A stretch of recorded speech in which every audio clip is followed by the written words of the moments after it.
Get ready for discovery at the 15th Annual Wisconsin Science Festival, October 16th through the 26th.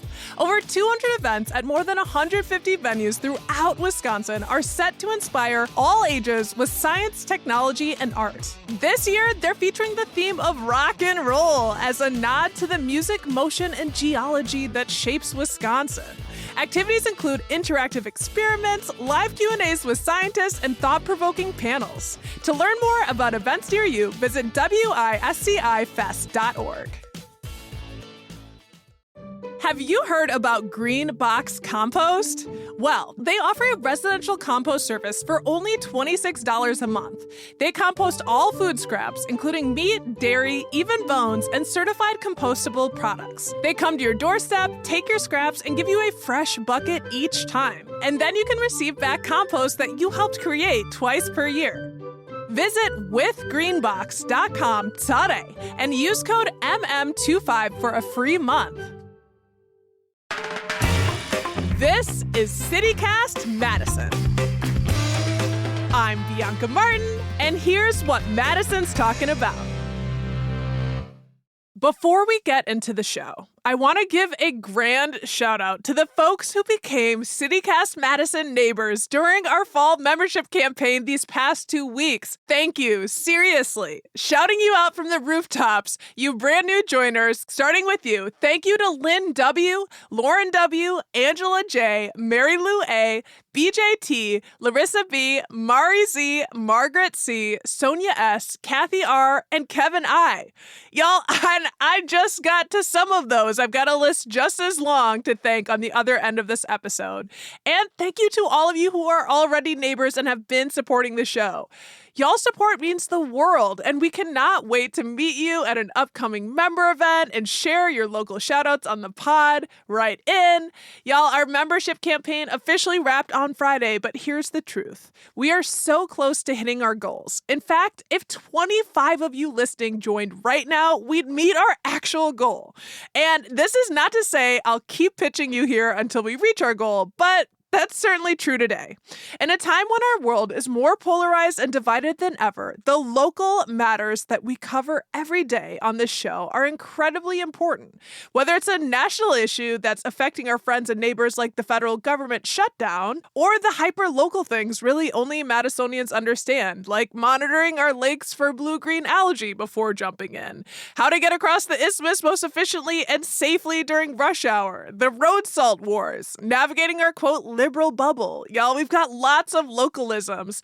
And every day, CityCast Madison strives to give you the tools to be better citizens and neighbors by helping you understand the issues you can affect right here in our city.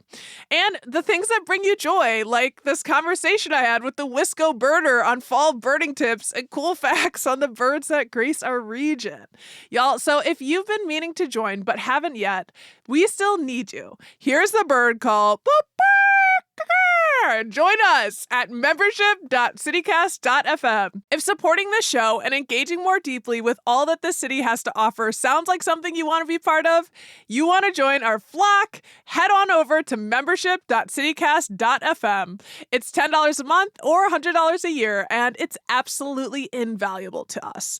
And by the way, we'll send you a CityCast Madison Neighbors tote as a thank you gift if you join today at membership.citycast.fm. All right, now let's get into some fall bird joy. Today, it's peak fall bird migration season here in Wisconsin. Birds are headed south for the winter, which means it's high time to check in with Wisconsin's favorite birder, my friend, the co-founder of BIPOC Birding Club of Wisconsin, Dexter Patterson. Dex, how's it going? It's going good. I'm happy to be back, I love this little podcast. Oh, thank you. Well, it is such a joy to have you, and joy is your ethos. So for folks who don't know, you're well known online as the Wisco Birder. Folks, look him up on Instagram, where you showcase your amazing nature photography and birding adventures. You created and host a podcast called the Bird Joy Pod. And as of recent, you're a published author. Tomorrow, October 7th, your new book, A Field Guide called Birds of the Great Lakes, is hitting the shelves. How do you feel? It's kind of surreal, to be honest. It's been a labor of love. Shout out to my publisher, Timber Press. We've been working on this for a while, and I'm super excited. I'm super excited to get this book in people's hands. So many people have pre-ordered. I mean, to the point it was the number one new release on Amazon, number one book in birding and ornithology. Oh my gosh. The support has been overwhelming. So shout out to everybody out there showing your boy some love. It brings me a lot of joy.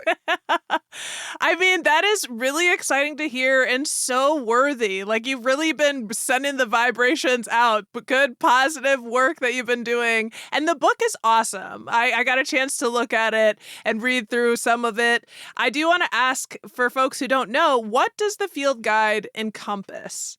Basically, a field guide in birding is a tool, right, that helps people identify the bird in the field. So you'll typically have photos in there. You'll have, distinct markings and different things that you can look at that really helps people try to figure out what they're seeing. So more than anything, it's a tool that people can use when they're out in the field trying to identify all those little brown birds this time of year. You might not know what you're looking at. A field guide could be really, really, really helpful for you. So it's more than anything, it's a tool to make birding and bird identification easier for people. Yeah, and this tool is targeting birds of the Great Lakes. It's like 150 different birds are in there, right? Yeah, over 150 different birds. It was so crazy because there are so many more, right? Right. So I was like, which ones do I pick? And the original goal was about 120 to 130 birds. I ended up over 150. But yeah, it's more of a snapshot of what you could potentially see when you're out there. It's not like this comprehensive list of all the birds in the Great Lakes. It's just opening up these windows to wonder like, hey, you might see this if you go out and about, but you'll probably see so much more. And you mentioned a little bit about birds this season looking a little different. They're all looking kind of brown. I do want to talk about, because it is fall migration time, I want to talk about that. And you have a section in the book that I found really helpful that talks about the seasons and the migration cycle and the unique features. It is fall, despite the warm temps. So how do you personally approach this season as a birder? And like, what are you going out to look for in the fall? Yeah, I mean, I think that's part of the beauty of us living in the Great Lakes region is we get 4 seasons. And those unique seasons really have a different experience when it comes to birding. So I wanted to talk about that specifically in a book. I haven't seen that done in other field guides, but just really trying to let people know like every season will be different. And when it comes to fall, you got summer is starting to fade. I don't know. These days, still feeling like summer. It's in the 80s and humid. It's kind of crazy. But this is when the migration cycle begins again, but in reverse. So we start becoming this corridor for birds heading back south to their wintering grounds, right? So they're coming back from the Arctic and Canada and all these really cool places where they breed and their nesting grounds. And now they're making their way back to getting ready for winter. Nobody wants to hang out in the Arctic during the winter. This really tends to be a little longer than spring migration too. So you'll have the songbirds and the little waterfowl migration that happens all the way through November. So the fall migration tends to be more drawn out than the spring migration, which is typically a few weeks here and there. But it's really cool. It's a season that really offers bird watchers a lot. You can see them, all these birds that you maybe miss coming back through, but yes, they might look a little different because it's no longer breeding season and the birds are usually at their best and their brightest during the breeding season because they want to capture the attention of a mate. So this is really, really a cool time. I suggest people get outside. Fall is beautiful, especially in Wisconsin, and just pay attention. Yeah, so the birds literally start like losing and changing their plumage. Like they're not swagalicious. They're not like, look at me, come at me.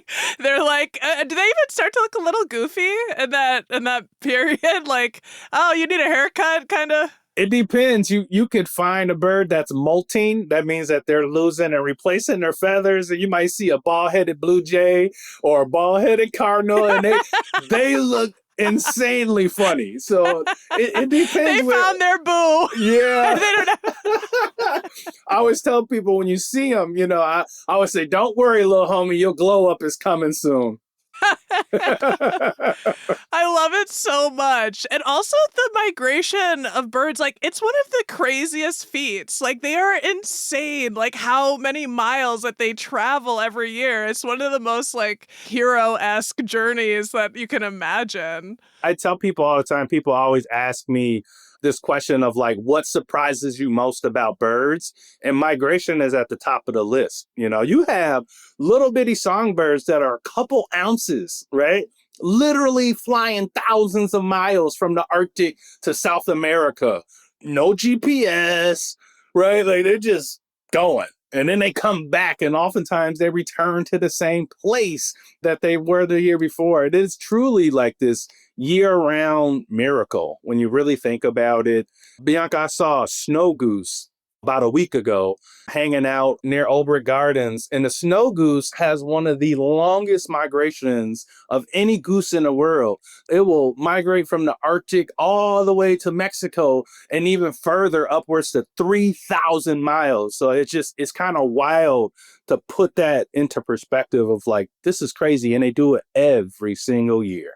It blows my mind. And I know like scientists are trying to study what internal GPS birds have. Like, how are they even doing this? It's incredible. Some of them have the ability to sleep while they're flying and migrating. They'll turn off half their brains and sleep and fly at the same time. With eyes wide open. Yeah, this is crazy to me. That definitely needs to be studied. I want to know how to do that, to sleep and get stuff done. Well, so, I understand that we're in peak migration season when I looked it up for our area. How long does that season last? And, are there other kind of unique opportunities for birders in fall that don't really come around in winter or spring? Yeah, like I mentioned before, the fall migration is more drawn out. So you'll get big waves of birds, like the little warblers and stuff. They've been coming through for a few weeks now. They're still coming through.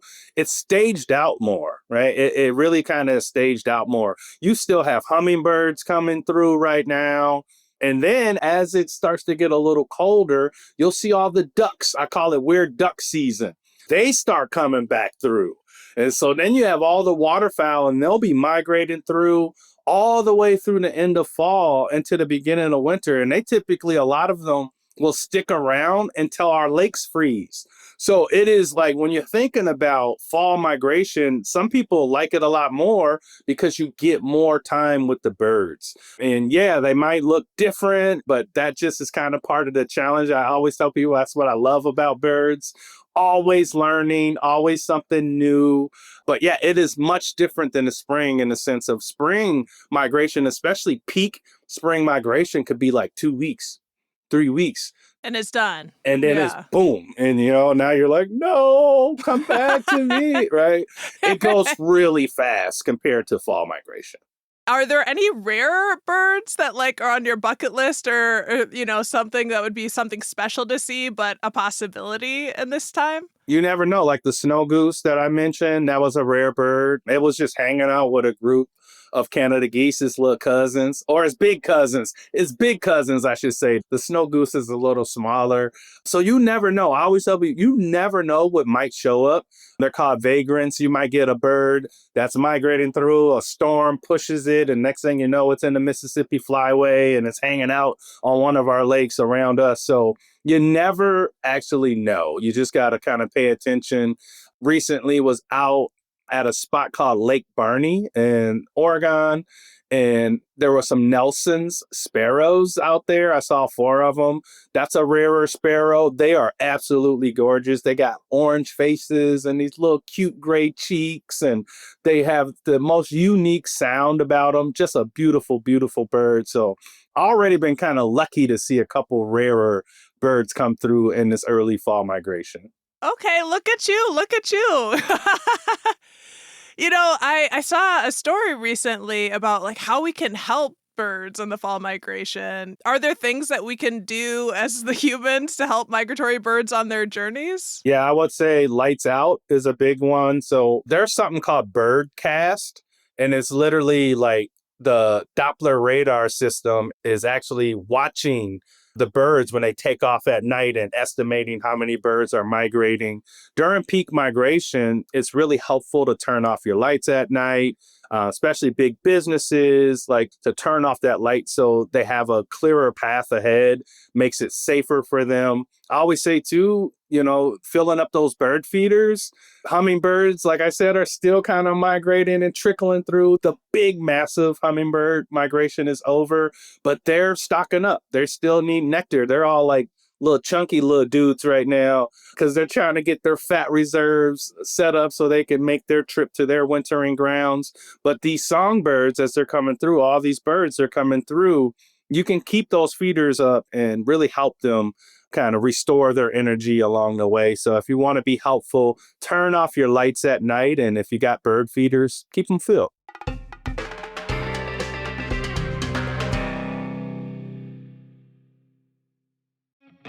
Remember that weird sound your furnace made last winter? The one you hoped wouldn't get worse? Hope's not a great heating strategy. Not in Wisconsin. By December, the phones ring nonstop, everyone's furnace decides to quit at the same time, emergency calls, big repair bills, long wait lists, all when your family needs heat most.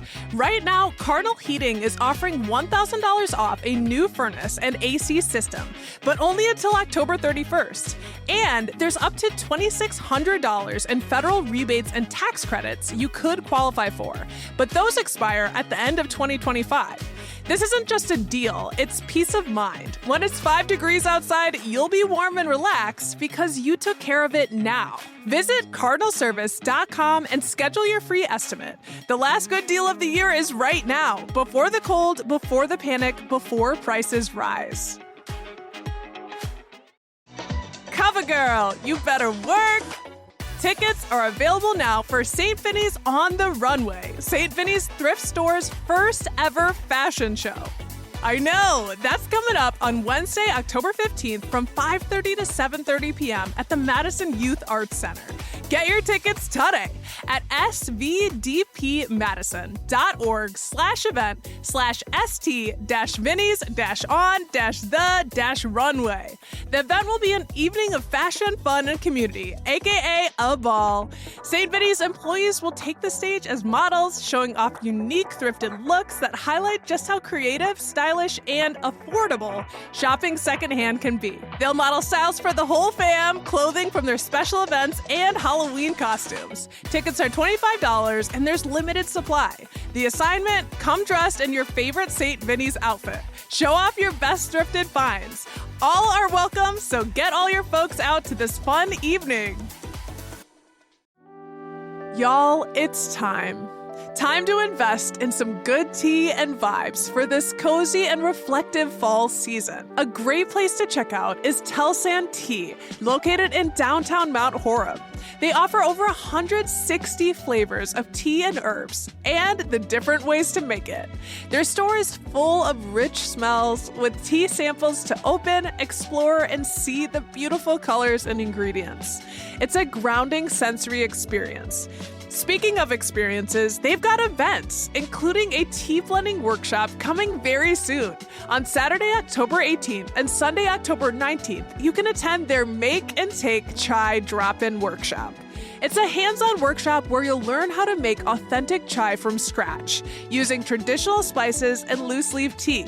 Each ticket includes your very own batch of freshly made chai, a tea tin, labels, and recipes. Tickets can be purchased in advance or at the door the day of the workshop. If you want to register or shop, head to telsan.com. That's TELSAAN.com. You know, we started the conversation saying it's fall, but it's pretty warm. I know part of your book has some details on what else we can do thinking about like sustainability for habitats and climate change. Is there anything you would share about in that realm? You know, what I always like to say is one thing that I love about nature as a whole, just being outside, if you're paying attention, you start to care about things a little bit more. And then when you start to care about things a little bit more, you tend to do more. So I would say, you know, keep paying attention and start thinking about your place in all of this that is happening in this universe, whether it's picking up trash. Like the other day, I was out and I'm on the trail and I see somebody's their breakfast biscuit wrapper on the trail. Like, pick it up. You know, like there's little things that we can do. I always say leave no trace when you're out there, but just pay attention. Really just pay attention. And then you'll just start to notice a lot more. And if there's things that you can do, you can get involved with citizen science projects or different things like that. So I just say start with paying attention, and that will lead you in a direction of being able to help and do more in your community. I absolutely love the citizen science component of burning and didn't even realize that was such a heavy part of the community that people are, when they're coming together and they're burning, like you can go to the Cornell ornithology lab and like help bring more data about like how are birds doing to the forefront, which is really awesome. Obviously, your book is going to be a big guide for people and being able to identify what they're seeing in our area. And, you know, I'm curious, in the process of writing this book, did anything surprise you? Did you make any new connections or find new meetings in any area of birding that you hadn't really considered before until you know, really made this work? I think the biggest surprise was like a lot of the things that I kind of took for granted, kind of like where I'm just like, wait a minute, like every season or this season, like I'm always been able to see this bird like all the time, and this one and this one and this one. That was kind of mind blowing for me, is just to realize like how lucky we are in Wisconsin in regards to the diversity of the birds that we see, and taking deep dives on every single bird. Like one thing I wanted to do with the book is I really wanted it to kind of mirror the way that I create my videos and my content on social media with my You Ready, Let's Go videos where Can you do it? yeah, let's go. Yeah, okay, it's like magic to my ears. You ready? Let's go. But I wanted to mirror it in a sense of when I do those videos, right? The first thing I'll say, who wants to help me find the snow goose? You ready? Let's go.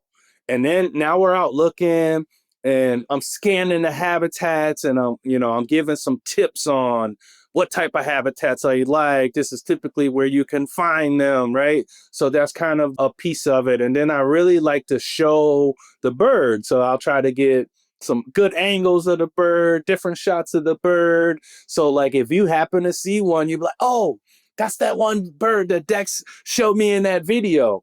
And then I always like to include a fun fact. Birds are so interesting. So I always like to include a fun fact about every single bird that we go out and find. And I did the same thing with the book.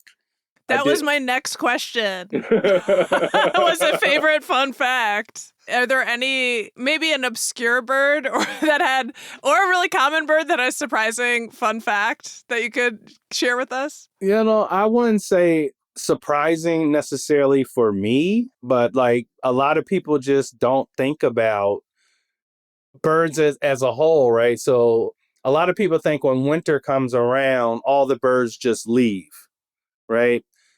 What you get to see is actually that behavior is not, they don't all just leave. Some of them leave, right? The songbirds leave, but a lot of birds just stick around and a lot of birds start to show back up. So really kind of understanding those seasons.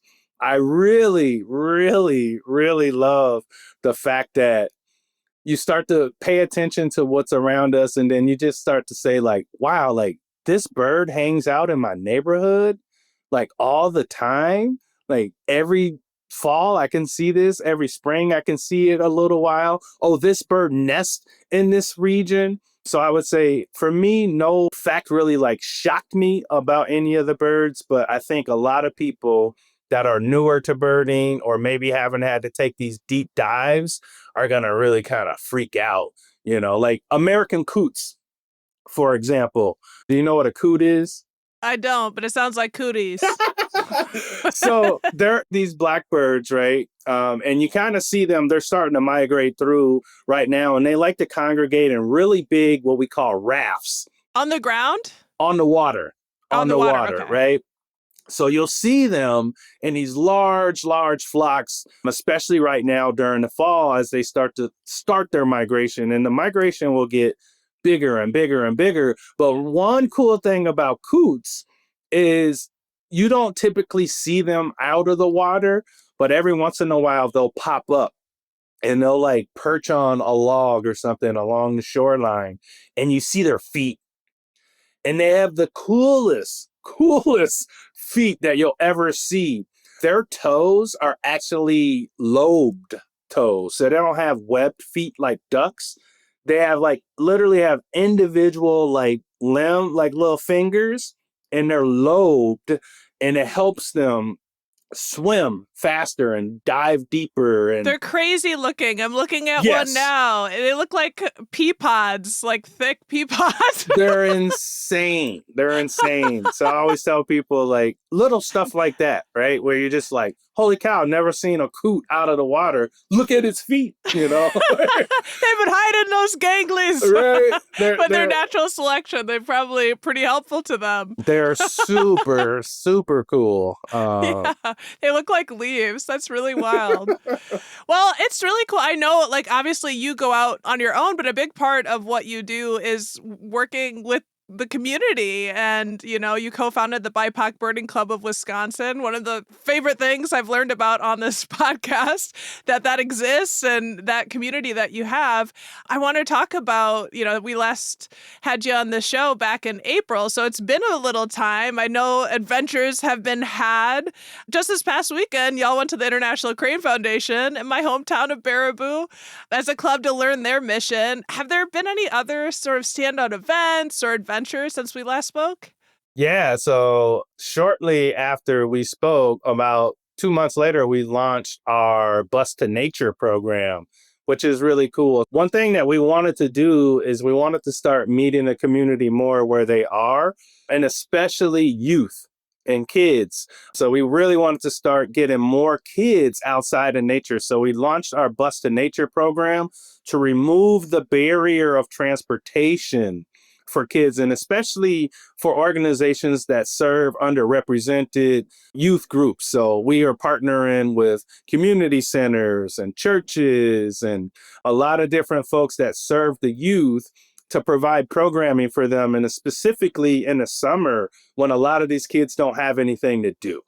So we partnered with the Goodman Community Center. We took their middle school kids out to Horicon Marsh, their high school kids to Horicon Marsh. We collaborated with the Badger Rock Neighborhood Center and got the Rooted youth out on a hike. So we did a lot of different things. We collaborated with the Wisconsin DNR in Milwaukee and got kids out hiking in a prairie and fishing and going sailing.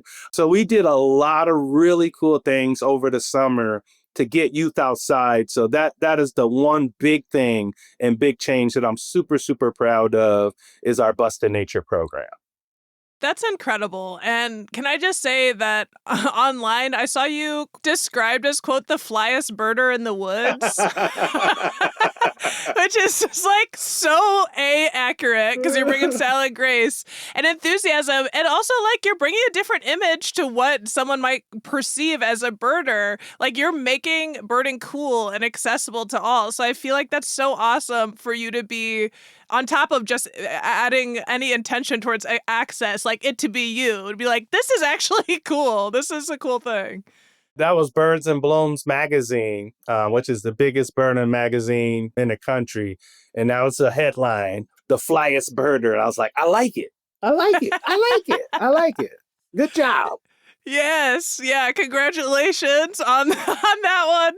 Do you have any upcoming events or adventures for the BIPOC Birding Club to talk about? Yeah, so we're visiting International Crane Foundation, obviously. Really excited about that. But I say beyond that, my book tour is I'm going to be all over the state and the Midwest as a whole. But people can find me in Stoughton, and I'll be in Madison, Kenosha, Appleton, Horicon, Fall Creek, Baraboo, Bayside, Verona. I'm kind of going to a lot of different bookstores and doing some book signings and some presentations, just really trying to spread that bird joy all over the state. So I'm really excited about that.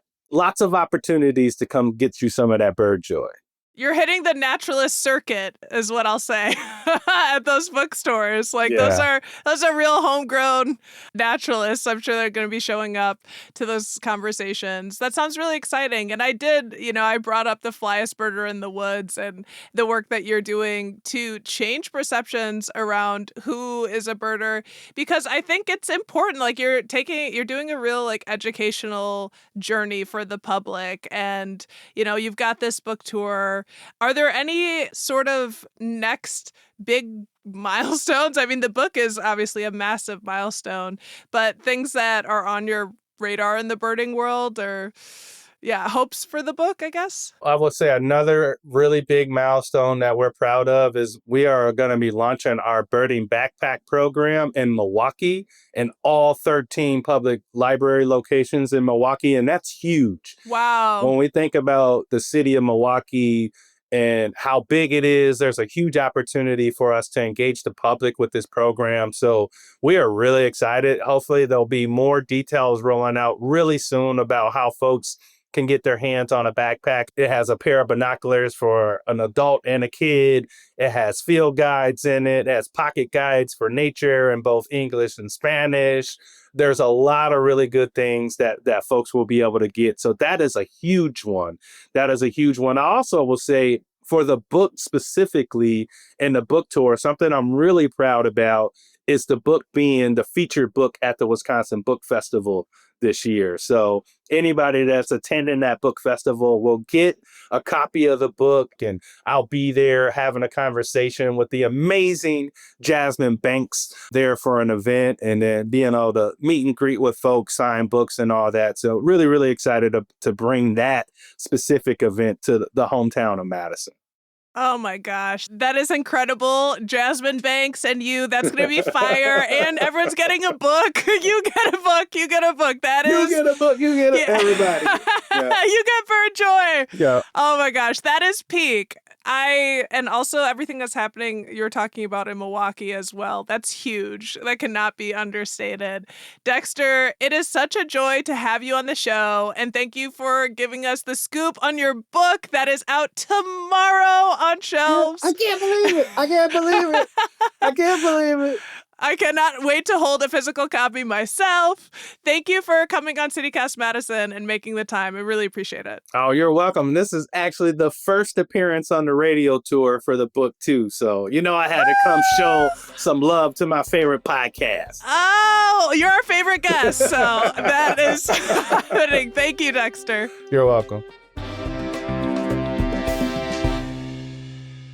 That's Dexter Patterson, a.k.a. the Wisco Birder, co-founder of the BIPOC Birding Club of Wisconsin and author of the new book out on shelves tomorrow, Birds of the Great Lakes.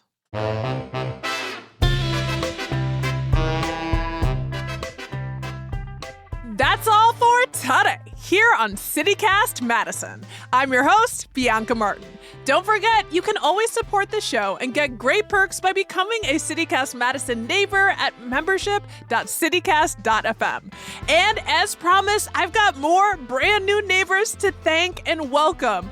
Thank you to Katie M., Deborah K., Lelia G., Eve W., Elizabeth B., Meg G., Susan B., Michelle H., Connie J., Anna S., and Alexandra R. Woo woo! What a squad! It's not too late, y'all, to join up and join these fabulous people and get great perks by becoming a neighbor.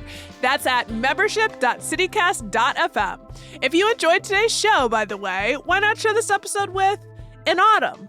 You know what I mean, a fall enthusiast, someone who likes to get out in this gorgeous season. All right, we'll be back tomorrow morning with more stories from around the city. Until then, take good care and thanks for listening.